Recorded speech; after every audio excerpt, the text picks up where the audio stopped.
නොලැබුණු දේ සොයා යන තණ්හාව ඇතුලේ තියෙන්නේ විඳවීමක්. ලැබුණු දේ අගයන තෘප්තිමත් බව ඇතුලේ තියෙන්නේ විඳීමක්. සතුට කියන්නේ මම මේ තරම් රැස් කරනවා කියලා හිතමින් තණ්හාවම පෝෂණය කරන එක තුල නෙවෙයි. Taman සතුව තියෙන පුංචි දෙයින් උනත් සෑහීමටපත්ව සැහැල්ලුවෙන් ජීවත් වෙන එකට.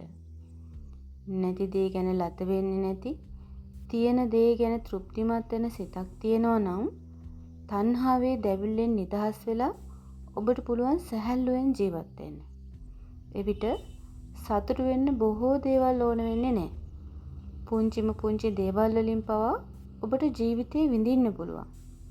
කුරුළු නාදය, මලක ඇලක දොලක සුන්දරත්වය, කෙනෙකුට අවංකව සිනාසීම, කෙනෙකුට පුංචිම හෝ උපකාරයක් කිරීම, සෝබා දහමට ආදරය කිරීම තුළින් සිතට දැනෙන්නේ මහා සැහැල්ලුවක්. නොලැබුණු දේ ගැන ලතවීම සිතට බරක්.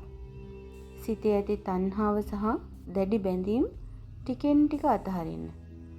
අන් අයගේ ජීවිත සහ ඔවුන්ගේ සාර්ථකත්වයන් සමග ඔබේ ජීවිතයේ සැසඳීම නතර කරන්න. සෑම කෙනෙකුගේම ගමන වෙනස්.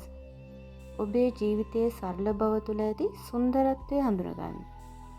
නැති දේ පස්සේ නොදුවන, තියෙන දේෙන් තෘප්තිමත් වන සිතක් ඔබට තියෙනවා නම් සැබෑ සැනසීම තියෙන්නේ ඔබ ළඟමයි.